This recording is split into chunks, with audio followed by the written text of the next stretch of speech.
B pharma के बाद medical coding की जॉब मिल रही है, पर क्या ये करियर का राइट डिसीजन है या कोई शॉर्टकट है? अगर आप भी कंफ्यूज्ड हो तो ये वीडियो आपके लिए है।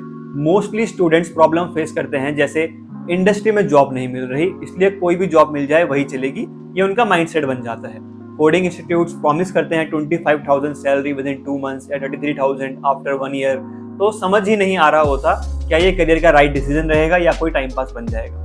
Let's start with what is medical coding. देखो, यूएसए और यूके के हॉस्पिटल्स में patient diagnosis, lab test, treatment को एक कोड में कन्वर्ट करना होता है। ये कोड इंश्योरेंस कंपनीज के लिए होता है। आईसीडी, सीपीटी, एचसीपीसीएस कोर्स आपको सिखाए जाते हैं। बी फार्मा ग्रेजुएट इसमें एलिजिबल रहते हैं। देखो, होते तो एमबीबीएस या फार्मडी वाले बैकग्राउंड के भी होते हैं, बट उनके लिए कोर्स, ये जो फील्ड होती है कुछ खास बेनिफिशियल नहीं होती। अगर हम मेडिकल कोडिंग के प्रोस की बात करें, यानी फायदे ऑफ मेडिकल कोडिंग की अगर हम बात करें, तो number 1 quick job entry, number 2 3 months training के बाद ही आपको जॉब मिल जाती है, number 3 no field work, safe desk job है एसी वाले ऑफिस में, specially it is good for girls, number 4 companies like Cognizant, Omega, GBBS, वी, ये सब हायर करती हैं बी फार्मा फ्रेशर्स को, नंबर 5 इंग्लिश इंप्रूव होती है। देखो, बिकॉज आपकी जो रिपोर्ट्स बनती है वो यूएस फॉर्मेट में होती है, तो धीरे धीरे आपकी इंग्लिश भी इंप्रूव होने लग जाती है। अगर हम कॉन्स की बात करें, यानी नुकसान की बात करें, जो ज्यादातर कोई नहीं बताता, तो नंबर 1 है जीरो ग्रोथ विदाउट सर्टिफिकेशन। ये सच है।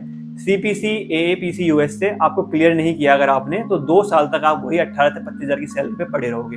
Number 2 no use of B pharma knowledge. जी हाँ, आपका जो सब्जेक्ट नॉलेज आपको है उसका सिर्फ 10 से या 9% आपका यूज होगा। नंबर 3 कंपनी स्विच करना बहुत मुश्किल हो जाता है। आप फंसा हुआ फील करोगे कंपनी में, क्योंकि इतनी ज्यादा कंपनीज नहीं है इंडिया में।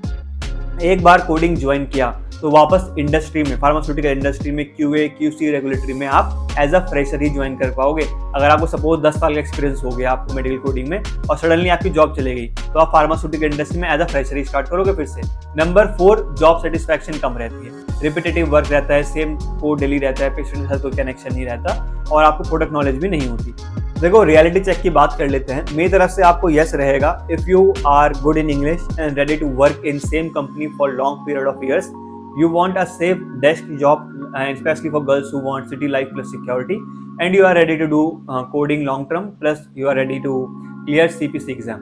देखो, मेरी तरफ से नो रहेगा if you are passionate about medicine, research, QA और QC, and if you want field experience. देखो, इंडस्ट्री के जो 2-3 साल होते हैं वो स्ट्रगल फेस होता है, बस उसको आप स्किप करने के लिए मेडिकल कोडिंग तरफ जा रहे हो, तो मेरी तरफ से रहेगा कि आप एक बड़ा ही गलत डिसीजन ले रहे हो। अभी डिस्कस कर लेते हैं salary growth path in medical coding field. Year first 15 से 22,000 सैलरी रहती है freshers with training. Year second 25 से 30,000 सैलरी रहती है with good work and English. Year third to 5 35 to 50 की सैलरी हो जाती है after CPC exam clarification and US experience. But remember, coding is not pharma, it is more like medical admin work. So यही था मेरी तरफ से medical coding के लिए। वीडियो पसंद आया हो तो एक कंफ्यूज दोस्त के साथ आप शेयर करो, क्योंकि गलत करियर डिसीजन फ्यूचर बर्बाद कर देता है। I will see in the next video with some another interesting topic. Like, share and subscribe. Thank you very much for watching.